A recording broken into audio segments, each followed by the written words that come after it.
Uy, asa imong pilion or asa imong unahon? Magbalay una, adi sir magpakasal or magpakasal una, adi sir magpabalay, no? So kini atong topic ron about real estate, no? Kay para makashare po ko sa inyo og mga information na makatabang sa inyo about real estate sa mga nahibili na mga adlaw karon nga buwan December. Kay karon December 22 naman 2024.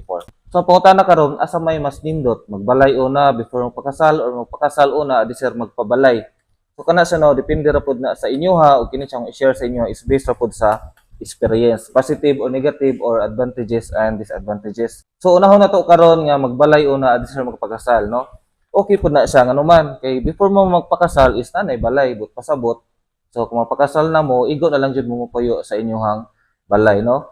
So kana siya pod muhatag po na siya og kanang time og dako pod nga money nga kinahanglan nganuman sa panahon karon mahal na kayo ang magpabalay mga ka-inisyon, no? Mahal na kay mga materialis, labor og uban pa na galastuanan sa pagpatukod og balay, no? Then ang uban wala pa kay trabaho, then uban ubos pag income, so maglisod jud pod og patukod una adi sir magpakasal. Pero ang uban mo tana basin magbulag ra mo pero okay ra gyapon na nganuman.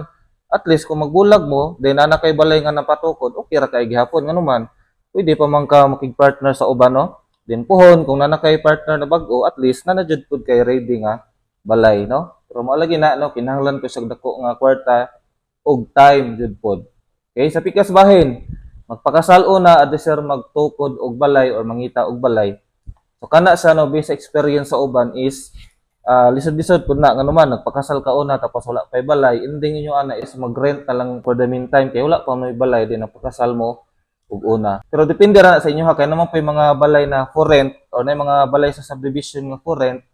Then pwede pod mi inyo ha nagitawag nga rent to own, no. So kana siya depende ra pod na sa inyo hang makaya pod na budget kung hantud kuno sa amo mag-rent, no. Kay kasal naman mo tapos tan mo mga anak tapos wala pa mo'y balay. Pero base akong nakita pod no, base experience ako mga kaila pod na payong anak na nagpakasal una tapos nag-rent pa din along the way patukod na og balay, no. So kana siya depende ra pod niya sa couple kung sa ilahang gusto. And based po sa akong experience no is nagpatukod sa una og balay pero wala pa na human mga ka-Unison pero at least ba natay i-ready pohon. Pero kana siya mga ka-Unison no, ang disadvantage pod kung magpatukod ka una og balay, mahimo siyang dead investment, no. Tugra imong kwarta dito sa pagpatukod tapos wala pa na puy-an kay wala pa na human. So kana lang pod ang iyahang disadvantage, no. Kung kamo na mo makita nga advantage o disadvantage, pwede ra nyo i-comment sa comment section sa ubos, okay? So kana lang sa tong video karon mga ka-Unison no, sa adlaw nga Domingo, December 22, 2024 og mag-upload tag mga video about real estate sa atong makaya